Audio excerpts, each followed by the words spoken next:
Since the Industrial Revolution, humans have released over 1.5 trillion tons of CO into the atmosphere. In 2019, we were still emitting around 37 billion tons, 50% more than in 2000 and nearly 3 times as much as 50 years ago.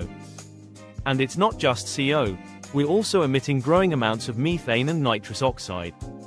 In total, we release 51 billion tons of greenhouse gases each year, and emissions keep rising. But they need to reach zero. The consequences are becoming more visible: more heat waves, record-breaking glacier melts, and the lowest Arctic ice levels ever recorded. Of the last 22 years, 20 have been the hottest on record. The only way to slow climate change is to cut emissions fast. Yet, while all countries agree on this in principle, they argue over responsibility. Developed countries highlight their efforts and point to rising emissions from China, while developing countries argue that Western emissions are lifestyle-based, whereas theirs are survival-based. Some call the West hypocritical for industrializing without restraint and now expecting others to stay poor. So who emits the most carbon dioxide today? In 2017, the world emitted 36 billion tons of CO. More than half came from Asia, followed by North America at 18% and Europe at 17%. China leads with 10 billion tons yearly, 27%, followed by the US, 15%, and the EU, 10%. Together, they produce more than half of global emissions. India follows at 7%, Russia at 5%, and Japan at 3%, with Iran, Saudi Arabia, South Korea, and Canada each contributing around 2%. The top 10 emitters account for 75% of emissions. But looking at total emissions over time changes the picture. The US takes the top spot, responsible for 25% of historical emissions, with the EU at 22%. China, despite its current output, is at 13%.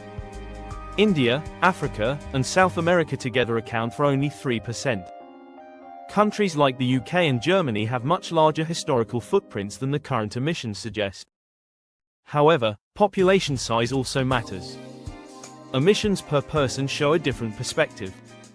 In 2017, Qatar had the highest per capita emissions at 49 tons, followed by oil-rich nations. Australia, the US, and Canada each emit 16 to 17 tons per person, far above the global average of 5.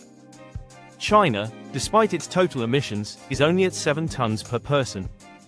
Wealthier nations have larger carbon footprints, as high living standards require energy-intensive resources.